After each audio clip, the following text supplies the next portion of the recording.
Ryan, I know this is hard. Both sides of the ball. Do you have any explanation for the way the way you guys kind of came apart there?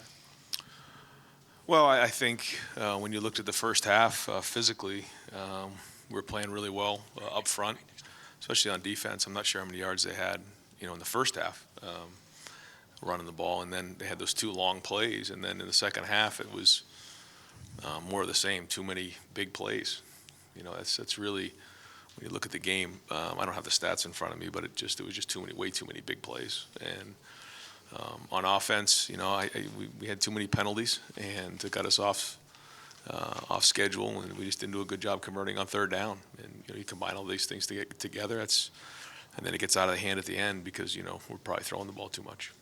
Over to the left, Stephen Means, Cleveland.com. Right, in the second half, there was a lot of penalties that put you guys back, but you made it kind of reasonable on fourth down, and CJ's visibly pleading to go for it in that situation. Given where the game was at that point, why not go for it there? Well, I mean, we're always going to be aggressive, but at those times I felt like it was the right thing to do was to punt.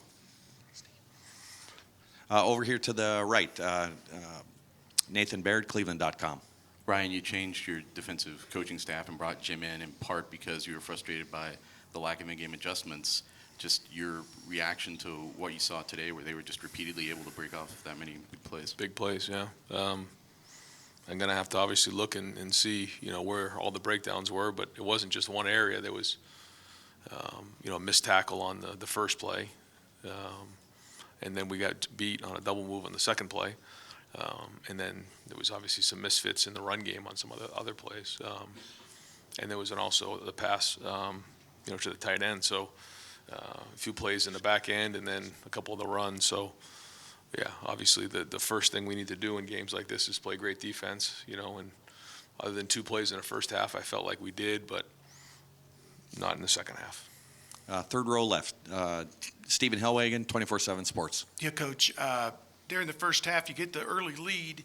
You put it in there into the field twice, and I think on both series there was a screen pass and then a running play on second and long, turn it over on downs, kick a field goal, may have left 10 points out there. Just, do you feel like you missed the opportunity to grab control of the game at that point with a couple of the play calls there? Yeah, I think it was, a combination of a lot of things. We spent a lot of time trying to, come up with things that we think, can get us into the end zone. And sometimes it's execution, sometimes, it's other things. But no, I mean, I think those were opportunities for us to kind of jump ahead, certainly early on in the game, and it didn't happen. Over to the right, Austin Ward, Rivals, 97.1. Ryan, you were really blunt last year. You just called what happened there a failure. I'm sure you feel similar right now. Does this feel worse that it happened again, or what are your emotions right now as you evaluate this?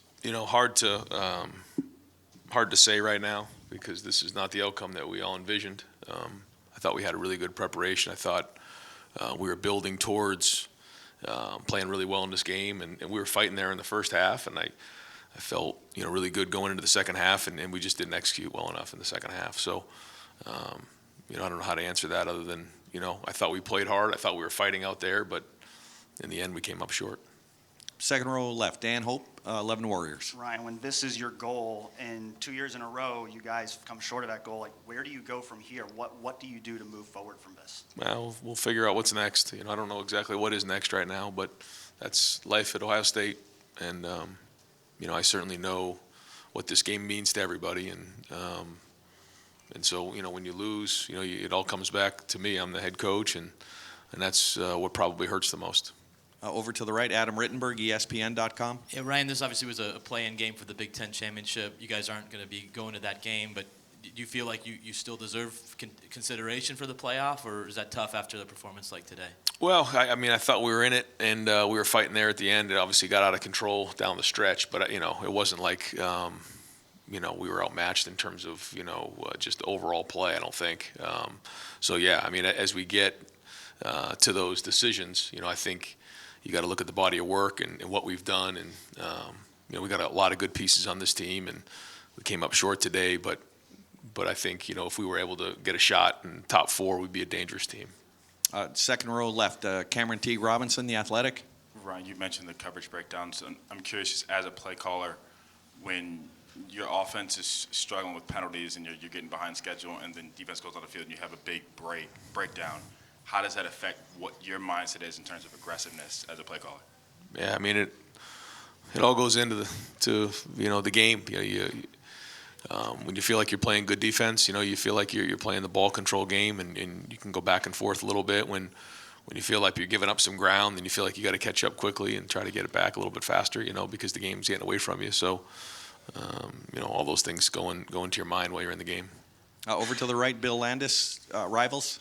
Ryan, when you're weighing decisions like that punt on 4th and 5 in the third quarter, or the late field goal you kicked, how much do you take into consideration the message that sends to your team there, and whether or not you felt like those decisions maybe sapped any of the aggressiveness out of your team?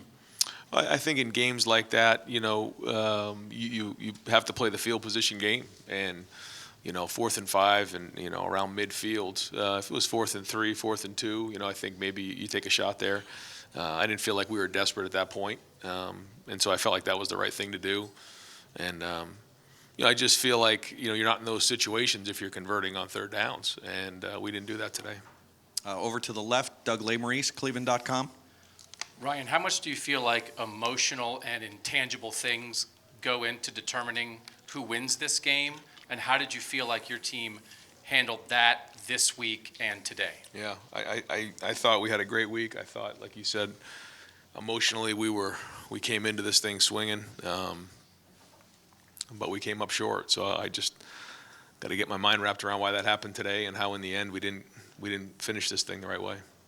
Over to the right, Dylan Davis, Delaware Gazette. You talk so much about competitive stamina and toughness, obviously, all year long. It's been a big trademark for your team.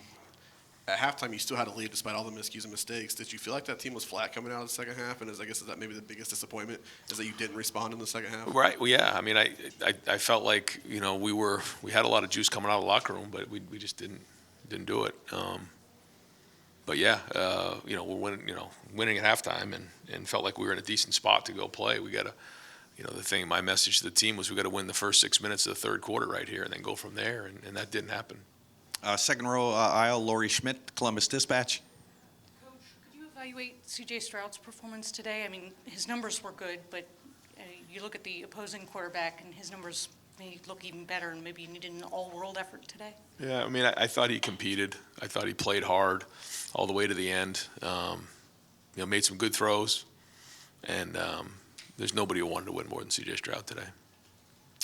Front row, right, Tim May, Letterman Row. Thank you, Jerry.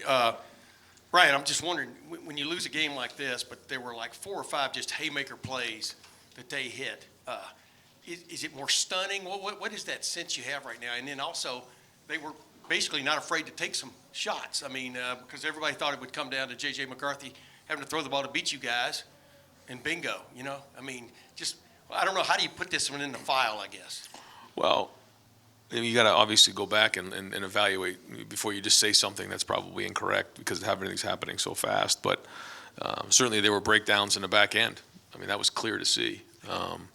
And when you do that in a big game, then you saw what happened. And the margin for error is so tiny, and all of a sudden, the floodgates kind of open up, and the game gets out of control, and it should have never happened. And also, what was the feedback you were getting from CJ from plays y'all called and stuff? Sometimes it looked pretty good out there throwing the ball down the field, sometimes not. I mean, what was the feedback you were getting, and did they throw y'all some curveballs, I guess, defensively? No, I don't think so. I mean, they're a good defense, number 1 defense in the country statistically, and they did good. Did a good job coming in with a solid game plan, but there wasn't anything out there that we hadn't seen before. So again, I think we just in the end didn't make enough plays. And final question, front row, Joey Kaufman, Columbus Dispatch. Ryan, as far as the running backs go, Chip hadn't had much of a role carrying the ball for you until this game. What went into using him as much as you did, and just how did you think he did? And also Mayan, was he at full strength? Yeah, well, not having we didn't have Trey available, and then Mayan, was coming off of his ankle, and he gave it a shot, but there were some runs in there early that he maybe wish he had back. I don't know, but then and we felt like Chip could go in there and give us a little bit of a shot, even though he hadn't played. We had to play some depth, so Dallin got in there a couple times, and then Chip as well. So you know, the good news is we had some pretty good depth there, but certainly Mayan wasn't, you know, 100% today. Great. Coach, thank you very much. All right, thanks, guys.